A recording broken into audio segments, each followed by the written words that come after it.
အားလုံးပဲမင်္ဂလာပါခုဗီဒီယိုဖိုင်လေးကတော့ဒါပညာဒါနဗီဒီယိုနံပါတ်3လေးဖြစ်ပါတယ်ကဲဒါကကြတော့မွန်တိုင်းရုံးမှာမေးတဲ့ပုံစံလေးပေါ့နော်မွန်တိုင်းရုံးမှာကြတော့သူကဘာလဲဆိုရင်စိမ့်မီနင်းပုံစံမျိုးစိမ့်စစ်နဲ့ပေါ့ပြောရမယ်ဆိုရင်မီနင်းလို့လည်းပြောလို့ရတယ်ဝက်ချက်စာကြောင်းကြီးပေးထားတယ်အဲ့ဒီစာကြောင်းနဲ့တူတဲ့ဟုတ်ပြီနော်ပုံစံတူတဲ့အဖြေကိုရှာပေးရမှာဆိုတော့ကြတော့ဒါစိမ့်စစ်နဲ့ပုံစံမျိုးပေါ့ကဲအဲ့ဆိုလို့ရှိရင်အီချီပန်ကိုဖတ်ကြည့်မယ်အာစတာဝအီတန်ခိတရှောအာရှတမနစ်ပြန်နဲ့အီတန်ခိတရှောတဲ့ယာတီဥရုကောင်းလိမ့်မယ်ဒီလိုပေးထားတယ်အဖြေ၄ခုပေးတယ်အဲ့ဒီစာကြောင်းနဲ့တူတဲ့အဖြေကိုရှာရမှာမို့လို့အီချီပန်ကိုဖတ်ကြည့်မယ်အာရှတဝမနစ်ပြန်အမေကဖုရုတရှောတဲ့မနစ်ပြန်မိုးရွာလိမ့်မယ်ဟိုမှာပြောတာမှာယာတီဥရုကောင်းလိမ့်မယ်ဒီမှာမိုးရွာမယ်အတိတ်ပဲမတူဘူးဒီမှာဆိုရင်ခုမိုရိတရှောတိမ်ထူလိမ့်မယ်ယူခိတရှောနှင်းကြလိမ့်မယ်ဟာရဲတရှောနေတာလိမ့်မယ်ယာတီဥရုကောင်းတာနဲ့အတိတ်ပဲတူတာဒီနေတာတယ်ဆိုတာဖြစ်ရမှာမို့လို့ဟာရဲတရှောလို့ပေးထားတဲ့နံပါတ်လေးဒီရှေ့မှာလိုက်တာတွေကအာရှတတွေကအတိတ်ပဲအကုန်လုံးကဒီမှာအတူတူပဲမို့လို့ဒီနောက်ကဟာလေးကိုပဲအဓိကအာရုံစိုက်ပြီးတော့ဖတ်ကြည့်ရမယ်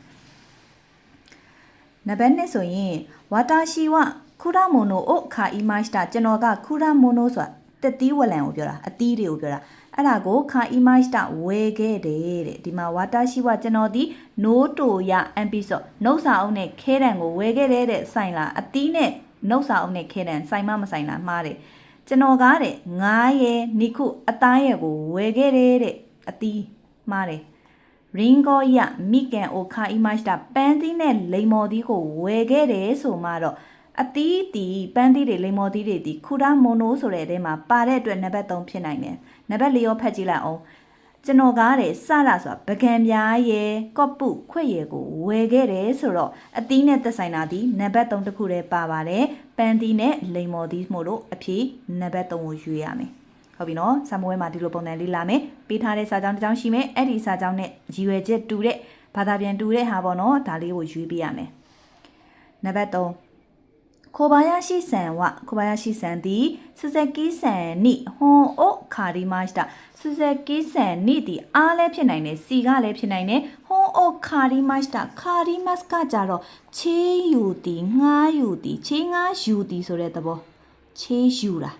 သူကကြတော့သူများတီကနေကိုကငှားယူတာဟုတ်ပြီနော်ဒီခိုဘာယာရှိကဆူဇက်ကီဆန်ဒီကငှားယူတယ်ဆိုတဲ့သဘောဖြစ်သွားမယ်ခါရီမတ်တာကတကယ်လို့ခါရီမတ်တာနဲ့အတူတူနောက်ထပ်ခါရှိမတ်တာချေးပေးတီငှားပေးတီဆိုရင်တော့ဒီခိုဘာယာရှိကနေဒီလူကိုငှားပေးတာအခုကျတော့ခါရီမတ်တာဆိုတော့ချေးယူတာငှားယူတာဆိုတော့ဒီခိုဘာယာရှိကဆူဇက်ကီဆန်ဇီကနေစာအုပ်ကိုချေးယူတာငှားယူတာလို့ပြောရမှာအဲဆိုတော့အီချီပန်ဆိုရင်ဆူဇက်ကီဆန်တီးတဲ့ခိုဘာယာရှိဆန်နိဟွန်အိုခါရှိမတ်တာစာအုပ်ကိုငှားပေးခဲ့သည်ဆူဇက်ကီကခိုဘာယာရှိကိုငှားပေးတာဆိုတော့သူတို့ဒီမှန်တယ်အဓိပ္ပာယ်တူတယ်နောက်တစ်ခုဖတ်ကြည့်လိုက်အောင်ခိုဘာယာရှိကတဲ့ဆူဇက်ကီဆန်နဲ့နီးရတခါထားဟွန်အိုခါရှိမတ်တာစာအုပ်ကိုငှားပေးခဲ့သည်ဘယ်သူကငှားပေးရလဲခိုဘာယာရှိကဆူဇက်ကီကိုငှားပေးတာဆိုတော့ပြောင်းပြန်ဖြစ်တာလေခိုဘာယာရှိကဆူဇက်ကီဆန်ဒီကငှားယူတာချေးယူတာငှားယူတာလို့ပြောမှာခုဆိုငှားပေးတာဆိုတော့ပြောင်းပြန်ကြီးဖြစ်တော့နှစ်ကမှားတယ်ဆူဇက်ကီဆန်ဒီခိုဘာယာရှိဆန်ဒီဟွန်အိုခါအေရှိမတ်တာဆိုတော့ပြန်ပေးခဲ့သည်စာအုပ်ကိုပြန်ပေးခဲ့သည်အဓိပ္ပာယ်မဆိုင်ဘူးနော်ပြန်ပေးတယ်လို့မပြောဘူးချေးယူတယ်ငှားယူခဲ့တယ်လို့ပဲပြောတာပြန်ပေးတယ်လို့မပြောဘူးဒီမှာလဲခိုဘာယာရှိကဆူဇက်ကီဆန်စီကနေစာအုပ်ကိုခိုဘာယာရှိတီဆူဇက်ကီဆန်အားစာအုပ်ကိုပြန်ပေးခဲ့သည်ပြန်ပေးတာနဲ့မဆိုင်ဘူးသုံးနဲ့လေးမှားပြီတင်းနဲ့နှစ်ကိုပဲအာယုံစိုက်ကြည့်မယ်ခါဒီမတ်ကကြတော့ချေးယူတာငှားယူတယ်ဆိုတဲ့သဘောဒါကြောင့်ခိုဘာယာရှိကဆူဇက်ကီစီကငှားယူတာအဲ့ဆိုဆူဇက်ကီကကြတော့ခိုဘာယာရှိကိုငှားပေးတာဒီလိုဖြစ်မှာမလို့အီချီပန်ဆိုတဲ့အဖြေဆူဇက်ကီတီခိုဘာယာရှိအားစာအုပ်ကိုငှားပေးတယ်ဆိုတဲ့အဖြေအီချီပန်ကိုရွေးပေးရမယ်ဟုတ်ပြီနော်10လပိုင်း17ရက်နေ့ကတဲ့ဝါတာရှိနိုတန်ကျော်ပြီးတဲ့ကျွန်တော်ရဲ့မွေးနေ့ပါတဲ့ဒီမှာကျွန်တော်ဒီ10လပိုင်း17ရက်နေ့မှာ Obo Air Master ဆိုမှတ်မိခဲ့သည်မွေးနေ့နဲ့မှတ်မိတာနဲ့ဆိုင်လားကျွန်တော်က10လပိုင်း17ရက်နေ့မှာ Sakuri Master ပြုလုပ်ခဲ့သည်တဲ့ကျွန်တော်က10လပိုင်း17ရက်နေ့မှာ Komari Master ဆိုဒုက္ခရောက်ခဲ့သည်တဲ့ကျွန်တော်က10လပိုင်း17ရက်နေ့မှာဥမာရေ Master မွေးဖွားခဲ့သည်ဆိုတော့တန်းကြောပြီဆိုတဲ့မွေးနေ့ဒီမွေးဖွားတာကိုပြောမှာမို့အဖြေနံပါတ်၄ကိုရွေးပေးရမယ်ဟုတ်ပြီနော်အတိတ်ပဲတူတာကိုပဲရွေးပေးရမယ်နောက်တစ်ခုအာနိုဟီတိုကအာနိုဟီတို ဟိုးကလူကတဲ့တနကဆန်ရဲ့အိုကြီးဆန်ဆိုတာဦးလေးတနကဆန်ရဲ့ဦးလေးတဲ့ဟိုးကလူကတနကရဲ့ဦးလေးတဲ့အဲဆိုတော့တနကဆန်ရဲ့အိုကားဆန်အမေရဲ့အိုတိုးဆန်ဆိုအမေရဲ့အဖေဒီတဲ့ဟိုးကလူဖြစ်ဒီအမေရဲ့အဖေဆိုရင်ဘာဖြစ်မှာလဲအဖိုးဖြစ်မှာပေါ့အခုကဦးလေးလို့ပြောထားတာအမေအဖေမဟုတ်ဘူးเนาะဦးလေးကတနကဆန်ရဲ့အမေရဲ့အိုနီးဆန်ဆိုအကိုကဟိုးကလူတနကဆန်ရဲ့အမေရဲ့အကိုက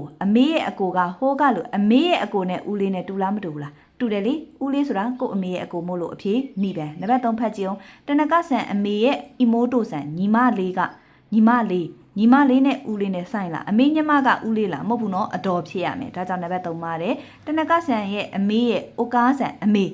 တနကဆန်အမေရဲ့အမေဆိုရင်အဖွားဖြစ်ရမယ်အခုပြောတာကအိုကြီးဆန်ဆိုတဲ့ဦးလေးကိုပြောတာဖြစ်တဲ့အတွက်အမေရဲ့အကိုဆိုတဲ့အဖြေမှန်နိဗ္ဗာန်ကိုရွေးပေးရမယ်နောက်တစ်ခုခီနိုမနေ့ကတဲ့စိုးကြီးကိုရှိမရှိဆိုတန်ရှင်းရေးလုပ်ခဲ့သည်နံပါတ်1ဆိုရင်မနေ့ကအခန်းကိုခီတဲ့အီနီရှိမရှိတရဖြစ်အောင်လုပ်ခဲ့သည်